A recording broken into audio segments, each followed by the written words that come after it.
Jadi setinggi apapun tanggul yang kita buat, kalau hulunya tidak diselesaikan masalahnya, ya, tapi kalau hulunya nggak diselesaikan, akan selalu ada permasalahan yang serius. Terjadinya banjir besar di Bekasi dan juga Jabodetabek lainnya. Dan di antara itu tentu ada kaitan langsung dengan pekerjaan infrastruktur. Tapi kita juga paham bahwa banyak sekali yang harus dilakukan bukan hanya di tingkat pusat tapi tingkat daerah. Oleh karena itu kita cari kebersamaan dan cari solusi bersama ini agar benar-benar efektif. Nanti saya berharap Pak Menko kita harus lakukan rakor berikutnya.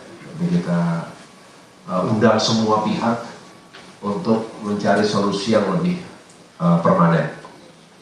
Kalau tadi disampaikan pintu air ada yang rusak, ini tolong dicek betul sejak kapan rusaknya dan apa yang harus dilakukan, begitu ya. Karena memang di saat-saat krisis tidak boleh ada malfunction, ada kerusakan di alat atau di infrastruktur yang benar-benar utama dan menentukan.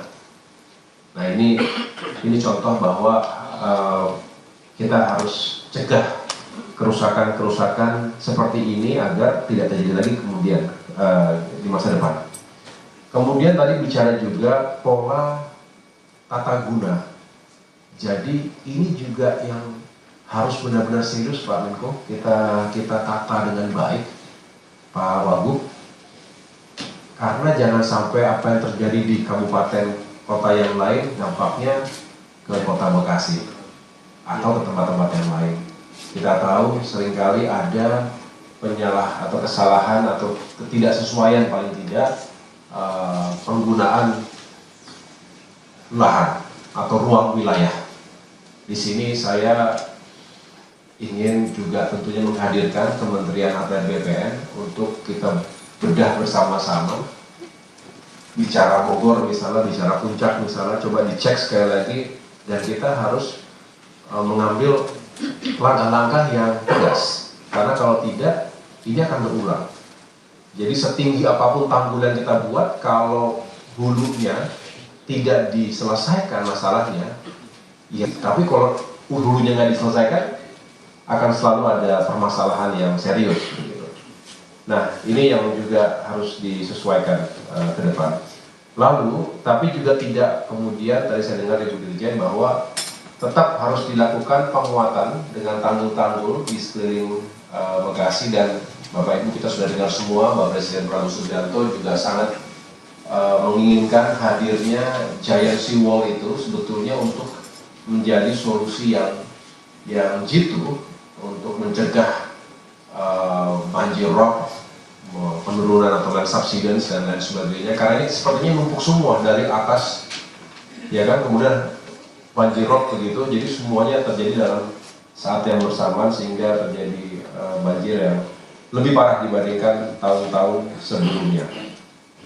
Embung-embung untuk menampung air ini juga perlu dihitung lagi, Ibu Dirjen dibantu menghitung di mana berapa jumlahnya, kapasitasnya dan lain-lain, termasuk folder-folder yang harus disiapkan juga. Sekali lagi jangan sampai nanti tidak dihitung dengan cermat, sehingga kalau ada solusi itu jangan tanggung-tanggung. Menurut saya harus sesuai benar dengan prediksi dan kapasitas yang dibutuhkan.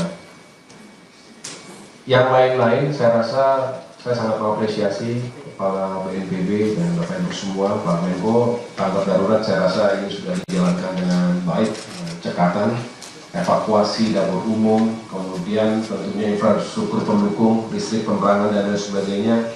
Dan memang rekayasa atau operasi modifikasi cuaca ini memang harus menjadi andalan juga dalam menghadapi krisis iklim, cuaca ekstrim yang kita seringkali juga hanya mendapatkan konsekuensi itu, apa yang terjadi di dunia. Oleh karenanya memang pendekatan operasi modifikasi ini saya rasa juga harus dikedepankan. cost-nya kita berbagi Bapak Ibu sekalian, mudah-mudahan bisa terus dilakukan, terutama nanti di tanggal berapa, 11 ya, sampai dengan 20 Maret yang diperkirakan menjadi puncak curah hujan di Jabodetabek ini. Untuk sekolah-sekolah tadi Pak Mendik Dasmen ada lebih dari 114 sekolah. Ini juga harus kita perhatikan anak-anak kita, sehingga nanti alat-alat kebersihan tadi dibayangkan seperti ya pasti masih berantakan sekali ya, padahal suasananya mau ujian lagi Ramadan begitu. Jadi memang kita harus staff betul, Bapak Ibu staff, dan mudah-mudahan bisa segera dilakukan pembersihan sehingga kotanya kembali beraktivitas lebih normal lagi. Jembatan-jembatan putus, langkah cepatnya memang dengan jembatan Deli punya Angkatan Darat, tapi nanti juga dihitung lagi Pak untuk membangun jembatan yang lebih permanen. Nanti kita juga bantu hitung dari Kementerian PU ya. Dengan demikian harapannya tidak terlalu mengganggu mobilitas masyarakat termasuk barang ketika ada jembatan yang sudah sangat membahayakan. Kita harus perbaiki dan perkuat lagi. Saya rasa itu Pak yang dapat saya perkuat dari apa yang disampaikan oleh Bapak Menko PMK. Kami dari Kemenko Infrastruktur tentunya siap dan ingin terus memberikan dorongan, dukungan. Kami ingin memastikan juga bahwa ketika kita merencanakan sesuatu yang baik untuk masa depan Indonesia, tapi di depan mata kita yang lebih urgent adalah membantu rehabilitasi dan rekonstruksi daerah dan masyarakat pasca bencana. Karena justru mereka lah yang harus didahulukan sebelum kita berpikir yang lainnya. Tapi tentu kita juga berpikir jangka panjang agar ini tidak terulang lebih buruk lagi di masa depan.